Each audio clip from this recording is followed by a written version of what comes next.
Hello, आज हम लोग चैप्टर 8.1 और चैप्टर 8.2 से जो क्वेश्चंस इंपॉर्टेंट आते हैं उसे हम लोग सॉल्व करेंगे। तो चैप्टर 8.1 पीरियोडिक टेबल और 8.2 केमिकल बॉन्डिंग, ये दोनों चैप्टर हमने पढ़ चुके हैं। सबसे पहले हम लोग शॉर्ट क्वेश्चंस को देखते हैं, मल्टीपल चॉइस क्वेश्चंस को। तो पहला क्वेश्चन आप लोग देखें, इनमें से कौन अधिक विद्युत ऋणात्मक है। आपके पास चार ऑप्शन दिया हुआ है, फ्लोरीन, क्लोरीन, ब्रोमीन, आयोडीन। ये चारों हेलोजेंस को दिया हुआ, जो कि हम लोग जानते हैं 7A ग्रुप में पाई जाती है। तो 7A ग्रुप में विद्युत ऋणात्मक सब एक ही ग्रुप कहते हैं। एक ही ग्रुप में अगर हम लोग जानते हैं ऊपर से नीचे जैसे जैसे हम लोग आते हैं विद्युत ऋणात्मकता हमारी घटती है। तो सबसे ऊपर में है फ्लोरीन। याद रखिएगा सबसे अधिक विद्युत ऋणात्मक भी यही होता है, चाहे पूरे पीरियोडिक टेबल में सबसे ज्यादा विद्युत ऋणात्मक अगर पूछा जाए तो फ्लोरीन। तो हमारा पहला आंसर है फ्लोरीन, सबसे अधिक विद्युत ऋणात्मक फ्लोरीन। नेक्स्ट क्वेश्चन बहुत इंटरेस्टिंग है, इनमें से कौन ऑक्टेट रूल का पालन नहीं करता है। ऑक्टेट रूल कहने का मतलब है जब भी कोई तत्व या यौगिक, यहाँ पर देखिए बहुत सारे यौगिक दिया हुआ है, कोई सह संयोजी, जैसे ये दो सह संयोजी यौगिक है और ये दो विद्युत संयोजी यौगिक है। तो यहाँ पर हर एक तत्व अपने निकटतम निष्क्रिय गैस की रचना प्राप्त करना चाहता है। निकटतम निष्क्रिय गैस की रचना जैसे कि बाहर में 8 इलेक्ट्रॉन पूरा करना चाहता है। तो बाहर में 8 इलेक्ट्रॉन पूरा कैसे करेगा, तो अगर किसी के पास 7 इलेक्ट्रॉन है तो 1 इलेक्ट्रॉन लेके करेगा, और किसी के पास में अगर इलेक्ट्रॉन अधिक है तो 1 इलेक्ट्रॉन छोड़कर करेगा, जैसे कि सोडियम 1 इलेक्ट्रॉन छोड़ता है। तो यहाँ पर कहा गया है ऑक्टेट रूल का पालन नहीं करता है। तो ऑक्टेट रूल के अलावा और एक कौन सा रूल है, डुप्लेट रूल। डुप्लेट रूल में क्या होता है, बाहरी कक्ष में 2 पूरा करना चाहिए, जैसे कि हीलियम होता है। तो हीलियम के आसपास जितने भी तत्व हैं वो क्या करते हैं, डुप्लेट रूल का पालन करती है। तो इसका आंसर होगा जो डुप्लेट रूल का पालन करती है वही ऑक्टेट रूल का पालन नहीं करती है। तो यहाँ पर गौर करेंगे तो लिथियम हाइड्राइड जो है, ये लिथियम में आप लोग गौर करें, लिथियम के बाहरी कक्ष में कितने इलेक्ट्रॉन होते हैं। लिथियम के पास टोटल है 3 इलेक्ट्रॉन। 3 इलेक्ट्रॉन में पहले अंदरी कक्ष में 2 और बाहर में 1। तो बाहर में सिर्फ इसके 1 इलेक्ट्रॉन है, और वो 1 इलेक्ट्रॉन छोड़कर हाइड्रोजन को दे देगा, और अपने बाहर में ये मैक्सिमम 2 हो सकता है, क्योंकि इसके K कक्ष में 2 है और L में 1 है। तो ये 1 इलेक्ट्रॉन छोड़ता है, तो बाहर में कितना होता है इसका 2। तो ये डुप्लेट रूल है। तो यहाँ पर कौन नहीं पालन करता है, तो लिथियम हाइड्राइड पालन नहीं करता है। थर्ड क्वेश्चन देखें, निम्न में से किसमें आयनिक यानी कि इलेक्ट्रोवैलेंट, जिसे हम विद्युत संयोजी कहते हैं, और सह संयोजी यानी कि कोवैलेंट, ये 2 बंधन एक साथ पाए जाते हैं, कैसे यौगिक को उदाहरण देना है। तो CaO कैल्शियम ऑक्साइड, यहाँ पर कैल्शियम और ऑक्सीजन के बीच में सिर्फ आयनिक बंधन है। सोडियम फ्लोराइड NaF, इसमें भी सिर्फ और सिर्फ आयनिक बंधन है, ये भी आयनिक बंधन है। ये लास्ट ऑप्शन देखें, सोडियम, कार्बन और नाइट्रोजन, 3 अलग अलग परमाणुओं से मिलकर बना है। यहाँ पर C और N ये दोनों अधातु है, जिसे हम साइनाइड कहते हैं, C कार्बन और N फॉर नाइट्रोजन, ये दोनों सह संयोजी बंधन से जुड़ा हुआ है, और Na जो है ये इस पूरे के साथ Cn के साथ विद्युत संयोजी बंधन से जुड़ा हुआ है। तो यहाँ पर दोनों आयनिक भी है और सह संयोजी भी है, तो ऑप्शन होगा डी। KCl पोटेशियम क्लोराइड किस प्रकार का बंधन पाया जाता है। पोटेशियम क्लोराइड, पोटेशियम एक धातु है, क्लोरीन एक अधातु। एक धातु और अधातु के बीच में कैसा बंधन होता है, हम लोग जानते हैं आयनिक बंधन या विद्युत संयोजी बंधन। तो इसका आंसर हम लोग क्या लिखेंगे, आयनिक बंधन या विद्युत संयोजी बंधन। NH3 अमोनिया का लेविस डॉट संरचना बताओ।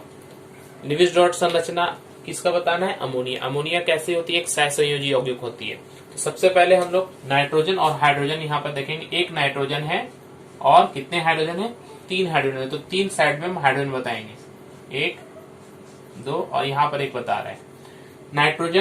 नाइट्रोजन का इलेक्ट्रॉनिक विन्यास कितना होता है, आप लिख के बता दें। नाइट्रोजन में टोटल कितना इलेक्ट्रॉन्स होते हैं, 7। तो पहले कक्ष में 2 और बाहरी कक्ष में L में 5, तो 5 इलेक्ट्रॉन्स है इसमें। तो 5 इलेक्ट्रॉन्स अगर हम देंगे यहाँ पर, तो यहाँ पर 1 इलेक्ट्रॉन, ये 2 इलेक्ट्रॉन और ये 3 इलेक्ट्रॉन और ये 4 और ये 5। नाइट्रोजन के पास बाहरी कक्ष में 5 इलेक्ट्रॉन इस तरह से है। हाइड्रोजन के पास में कितने इलेक्ट्रॉन्स हैं, हाइड्रोजन के पास में 1 इलेक्ट्रॉन ही होते हैं, क्योंकि हाइड्रोजन का इलेक्ट्रॉनिक विन्यास अगर करेंगे 1 ही होता है, तो K में 1 होता है। तो हर एक के पास में 1 इलेक्ट्रॉन। तो इसके हाइड्रोजन के इलेक्ट्रॉन्स को अगर हम इस तरह से दिखाएं, क्रॉस करके दिखा रहे हैं, 1 2 3। अब हर एक हाइड्रोजन 1 है बाहर में, कितना करना चाहता है, हीलियम को संरचना प्राप्त करने के लिए 2 करना चाहता है। तो ये हाइड्रोजन, ये 2 होगा, ये एक सर्कल बना हाइड्रोजन का, ये भी 2 होगा। हर हाइड्रोजन आप अपने आप को पूरा 2 करना चाहता है, तो हाइड्रोजन पूरा हो गया। नाइट्रोजन के पास में तो 5 है अपना, और ये इसका 1 2 3 टोटल मिलाकर कितना हो जाएगा 8। तो यहाँ पर देखिए ये हो गया 8। अब इसको बॉन्ड्स बनाना है, तो सेकंड लाइन में हम लोग सेकंड लाइन में क्या बनाएंगे, हर एक सर्कल्स में देखिए ये जो 2 सर्कल है, ये दोनों जो क्रॉस किया है, यहाँ पर एक जोड़ा इलेक्ट्रॉन का साझा हुआ है, तो एक बॉन्ड बनेगा H बॉन्ड N, यहाँ भी एक बॉन्ड बनेगा और ऊपर भी एक बॉन्ड बनेगा। यही हो गया लेविस डॉट संरचना। क्या बन गया NH3। क्या बना NH3 अमोनिया। ओके, यहाँ ध्यान दीजिए ये जो 2 इलेक्ट्रॉन है, ये 2 इलेक्ट्रॉन बचे रहेंगे, ये किसी के साथ में यहाँ पर क्रिया नहीं किया, तो इससे हम लोग लोन पेयर ऑफ इलेक्ट्रॉन्स कहते हैं। मतलब ये जो इलेक्ट्रॉन का जोड़ा है ये किसी में भी काम नहीं आ रहा है। तो ये जो 2 इलेक्ट्रॉन इसको कभी कभी दिखाया भी जाता है अलग से, तो इसे हम लोग क्या कहते हैं, loan LONE lone pair of electrons. ये हमारा क्या है, लोन पेयर ऑफ इलेक्ट्रॉन्स है। देखिए H2O और CH4 जल और मीथेन 2 अलग अलग तत्व हैं, इनका लेविस डॉट संरचना बताना। अभी हम लोगों ने जैसे अमोनिया के क्या ठीक उसी प्रकार जल और अमोनिया और इसका हम लोग मीथेन का करते हैं। तो जल का क्या है H2O, तो बीच में एक ऑक्सीजन देंगे और उसके दोनों तरफ 2 हाइड्रोजन देंगे।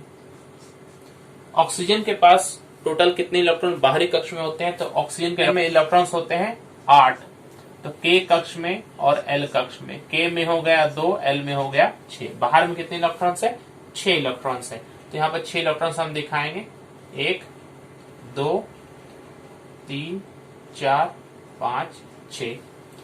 ये हाइड्रोजन के पास कितने इलेक्ट्रॉन्स होते हैं, 1 इलेक्ट्रॉन्स होते हैं। तो हाइड्रोजन के इलेक्ट्रॉन्स को आप दिखाइए क्रॉस करके, ये हाइड्रोजन इलेक्ट्रॉन, ये हाइड्रोजन इलेक्ट्रॉन। अब ये हाइड्रोजन अपने बाहर में हाइड्रोजन का यहाँ दिखा देते हैं, K में 1। ये बाहर में 1 इलेक्ट्रॉन K कक्ष, K में मैक्सिमम 2 हो सकता है, मतलब ये हीलियम प्राप्त करने के लिए 1 और इलेक्ट्रॉन लेना चाहेगा। तो ये इसका हो गया सर्कल, ये इसका हो गया सर्कल।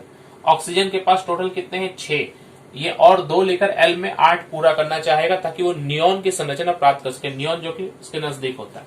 तो अब ये पूरा आप देखिए,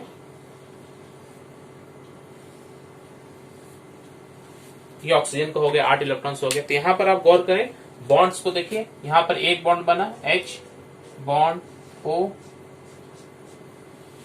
ये हो गया H2O, और बाकी जो इलेक्ट्रॉन्स बचे लोन पेयर ऑफ इलेक्ट्रॉन्स कितने हैं यहाँ पर 2 ऊपर में और 2। आप इसको अलग से दिखा सकते हैं, यहाँ जरूरत नहीं है, मगर इसको अगर पूछा जाए तो कितने जोड़े यहाँ पर 2 जोड़े हैं। तो यहाँ पर 2 लोन पेयर ऑफ इलेक्ट्रॉन्स हैं, इसके पास ऑक्सीजन के पास 2 लोन पेयर्स हैं। मीथेन को भी ठीक इसी प्रकार आप लोग दिखाएंगे। एक सहसंयोजी यौगिक का उदाहरण दो जिसका जलीय गुण विद्युत का प्रवाह करता है या विद्युत का सुप्रवाही होता है। मतलब हमें क्वेश्चन कहा जा रहा है कि एक सहसंयोजी यौगिक जो जल में घुलकर एक विद्युत संयोजी यौगिक की तरह काम करता है। तो इसका एक उदाहरण होगा, आंसर होगा HCl hydrogen chloride. Hydrogen chloride ये एक सहसंयोजी यौगिक है, मगर जब इसे जल में डालते हैं तो ये आयन में बन टूट जाता है H+ और Cl- आयन, जिससे कि करंट का प्रवाह आसानी से हो सकता है। नेक्स्ट क्वेश्चन देखें, एक रेडियो सक्रिय क्षारीय पार्थिव धातु, क्षारीय पार्थिव धातु कहने का मतलब है एल्कालाइन अर्थ। पार्थिव का मतलब होता है अर्थ, पार्थिव शरीर आप लोग सुने हैं, पार्थिव शरीर यानी कि अर्थ से, मिट्टी से बना हुआ। अल्कलीन अर्थ मेटल्स, एक रेडियो सक्रिय अल्कलीन अर्थ मेटल का नाम बताना है। तो अल्कलीन अर्थ मेटल्स पहले होते क्या, अल्कलीन अर्थ मेटल्स जो भी हमारे पीरियोडिक टेबल के दूसरे वर्ग में या 2A वर्ग में जो पाए जाते हैं उन्हें हम लोग अल्कलीन अर्थ मेटल कहते हैं, जिसे हम लोगों ने याद करने का तरीका बताया था। डेटा मांगे कार स्कूटर बाप राजी, तो वो beryllium, magnesium, calcium, strontium, barium, radium, इनमें से कौन सा रेडियो सक्रिय तत्व है। तो इनमें से अगर रेडियो सक्रिय तत्व के बारे में पूछा जाए तो हम क्या कहेंगे, रेडियम। ये सब भी हैं कुछ कुछ, लेकिन इनके सब आइसोटोप्स नहीं होते, लेकिन रेडियम के प्रत्येक आइसोटोप जो भी फॉर्म में पाया जाता है वो रेडियो सक्रिय होता है। तो इसका आंसर क्या होगा, एक रेडियो सक्रिय अल्कलीन अर्थ मेटल का नाम अगर पूछे हमसे तो हम क्या कहेंगे, रेडियम कहेंगे। इनमें से कौन सा गुण आवर्तीय नहीं होता है, मतलब कौन सा ऐसा गुण है जो एक निश्चित अंतराल के बार बार रिपीट नहीं होता है। तो हमने देखा कि परमाणु का आकार होता है एक ही वर्ग में जब हम ऊपर से नीचे की तरफ आते हैं तो आकार परमाणु का बढ़ता है, और एक ही आवर्त में जब लेफ्ट टू राइट जाते हैं तो परमाणु का आकार घटता है। विद्युत ऋणात्मकता और धात्विक गुण ये भी हम लोगों ने पढ़ा है।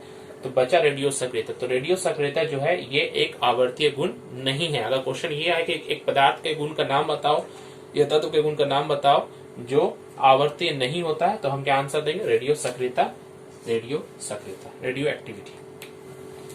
क्षारीय धातु आधुनिक आवर्त सारणी के किस वर्ग में पाए जाते हैं? तो पहला वर्ग जो है उसे ही हम लोग क्षारीय धातु कहते हैं, जैसे सोडियम, पोटेशियम, सोडियम, पोटेशियम, ये इसका आंसर होगा 1A। चूंकि आधुनिक आवर्त पूछा तो इससे हम लोग सिंपल फर्स्ट ग्रुप भी कह सकते हैं या 1 ग्रुप भी कह सकते हैं। 1A तो कहा जाता है, मगर 1 भी हम कह सकते हैं। सेकंड क्वेश्चन, मैग्नीशियम के वैलेंस शेल में कितने इलेक्ट्रॉन होते हैं? वैलेंस शेल कहने का मतलब क्या है? तो सबसे पहले आप मैग्नीशियम का इलेक्ट्रॉनिक संरचना देख लीजिए। मैग्नीशियम में कितने इलेक्ट्रॉन्स होते हैं? 12 इलेक्ट्रॉन्स होते हैं। K 2 L 8 M 2 8 10 और 2 12। तो बाहरी कक्ष में जितने इलेक्ट्रॉन होते हैं उसे ही हम लोग वैलेंस इलेक्ट्रॉन्स कहते हैं। तो यहाँ पर वैलेंस शेल कौन हो गया? M हो गया। M शेल यहाँ पर वैलेंस है, शेल है, और उसमें इलेक्ट्रॉन्स कितने हैं? 2। तो इसका आंसर कितना होगा? 2 इलेक्ट्रॉन होते हैं। वैलेंसी कहा जाएगा। वैलेंसी भी यहाँ कितने हैं? 2 होती है।